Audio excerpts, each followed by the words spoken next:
बिस्मिल्लाहिर्रहमानिर्रहीम। अस्सलामुअलैकुम दोस्तों, जब बच्चा 15 साल का हो जाएगा तो मुमकिन हद तक आपका बच्चा आपका दुश्मन बन जाएगा।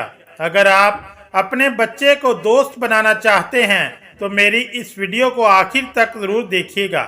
आपका बच्चा 5 साल तक आपका खिलौना होता है, 10 साल तक आपका खादिम होता है और 15 साल का होने से पहले आप इसे अपना दोस्त बना लें, वरना दुश्मन तो वो बन ही जाएगा। आप यकीन माने, मैंने जब ये सुना, मुझे जब ये बात पता चली तो मुझे बहुत सख्त लगी कि 15 साल का होने पर हमारा बच्चा हमारा दुश्मन बन जाएगा।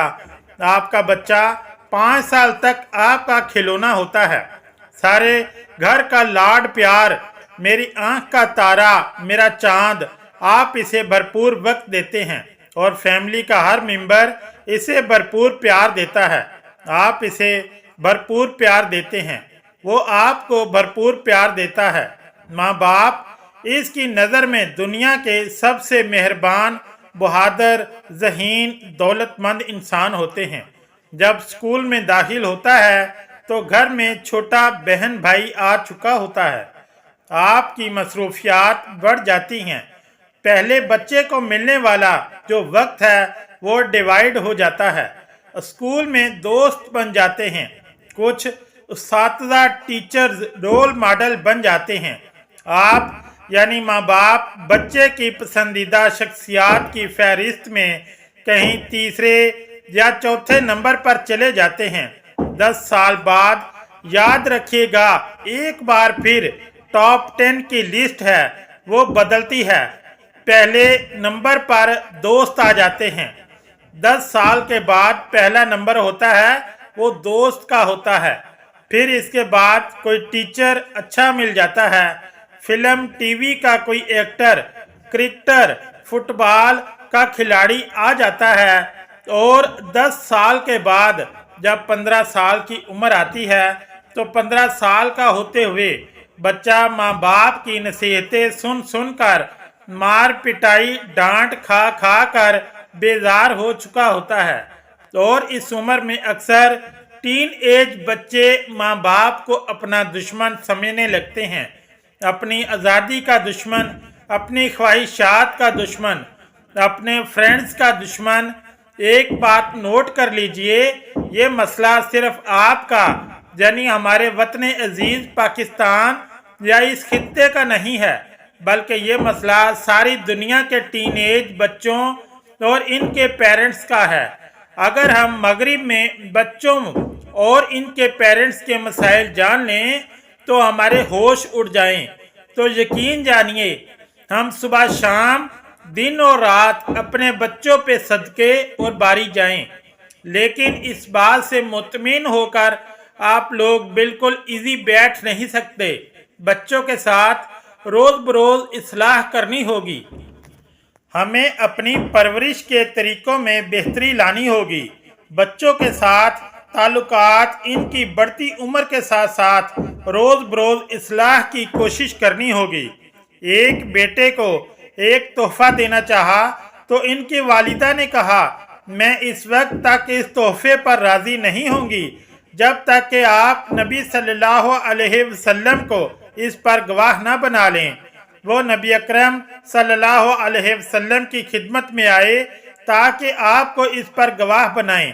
तो आप सल्लल्लाहु अलैहि वसल्लम ने इनसे पूछा, क्या तुमने अपने तमाम लड़कों को ऐसा ही तोहफा दिया है जैसा इसको दिया है?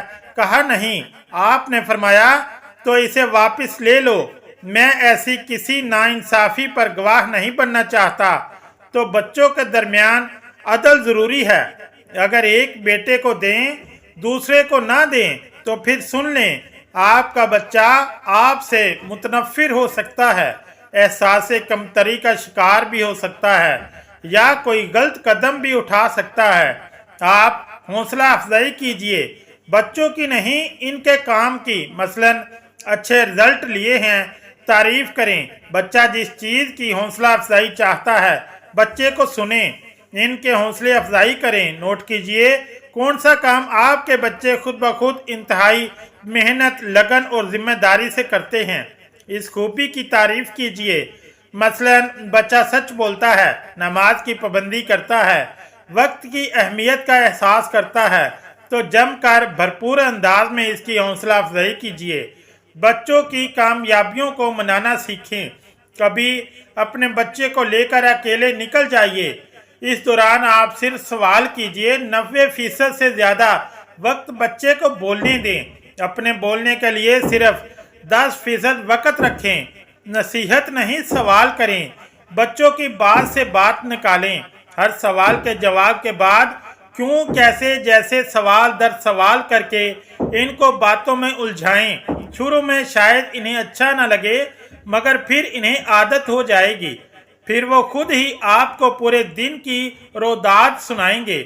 जैसे अगर आप पूछेंगे कि आज कैसा दिन गुजरा, तो वो एक लफ्जी जवाब देंगे कि अच्छा, और बात खत्म हो जाएगी। लेकिन अगर आप पूछेंगे कि आज कौन से पीरियड में सबसे ज़्यादा मज़ा आया, तो इनके दिल की बातें निकलने के चांस बढ़ जाएंगे। पूरे दिन में सबसे ज़्यादा मज़ा किस टाइम में आया, आप स्कूल में किसके साथ खेले थे, आज आपने कौन सी नेकी की, आज आपको क्या करके फ़ख्र महसूस हुआ, आपको स्कूल या मदरसे के बारे में सबसे ज़्यादा क्या पसंद है, साल की आपकी पसंदीदा छुट्टी कौन सी है, हमारे घर में आपका पसंदीदा कमरा कौन सा है, आप स्कूल में कहाँ जाने से या किस से मिलने से घबराते हैं। कभी ऐसा न पूछें कि आपको कोई तंग कर रहा है या छेड़ रहा है। ऐसे सवालात की अगर आप ज़रूरत महसूस कर रहे हैं तो फिर ज़रूर कीजिए। मतलब ऐसे सवाल पूछें जिनसे वो सच उगले। ये भी हो सकता है कि आपको कोई अच्छा मशवरा दे दें, क्योंकि अब इनमें बड़ों जैसे सोचने समझने की सलाहियत पनप रही है। हर एक टीन एज बच्चे को एडवेंचर और थ्रिल की तलब होती है। कुछ ऐसे इवेंट ऑर्गेनाइज कीजिए जिनसे बच्चों की ये फितरी तलब पूरी हो जाए। मसलन तैराकी, हाइकिंग, कुश्ती रानी, साइकिलिंग, किसी न किसी आउटडोर खेल के लिए सामान, मौके और इजाज़त फराहम करिए। अपनी औलाद पर रोज़ाना ये जाहिर करो कि तुम इनसे खुश हो। इनकी मौजूदगी और अदम मौजूदगी में इनके लिए दुआ करो। तुम्हारी औलाद के कान गुस्सा नहीं, तुम्हारी रजामंदी ही सुने। सोचो, क्या इन बच्चों पर जिंदगी की मुश्किलात पहले ही कम है क्या? कम से कम तुम तो अपनी औलाद को खुश हो लेने दो। हर रोज़ दुआ करो कि अल्लाह ताला इनसे राज़ी हो जाए। तुम्हें अंदाज़ा नहीं क्या औलाद तुम्हारी रजामंदी इन्हें कितना सुख पहुंचाती हैं। सिर्फ तुम्हारी रज़ा से वो बेहतरीन ज़िंदगी जी सकते हैं। सो ए वालिदैन, अपनी औलादों पर अपनी रजामंदी का इजहार जारी रखो। इन्हें बद्दुआ न दो कि तुमने इन्हें हलाकतों में गिरने के लिए नहीं जना। आज की गुफ्तगू ज़्यादातर नौजवान लड़कों से मुताल्लिक है। हो सकता है मेरी कुछ बातें आपको सख्त और बुरी लगी हों, लेकिन काम ज़रूर आएंगी। दुआ है कि अल्लाह ताला हमसे राज़ी हो, हमारी औलाद से राज़ी हो। अल्लाह ताला हमारे लैलो नहार को रज़ामंदी और सआदत से भर दे। आमीन या रब्बुल आलमीन। अगर वीडियो अच्छी लगी तो चैनल को लाइक और सब्सक्राइब ज़रूर करें। शुक्रिया। अल्लाह हाफिज़।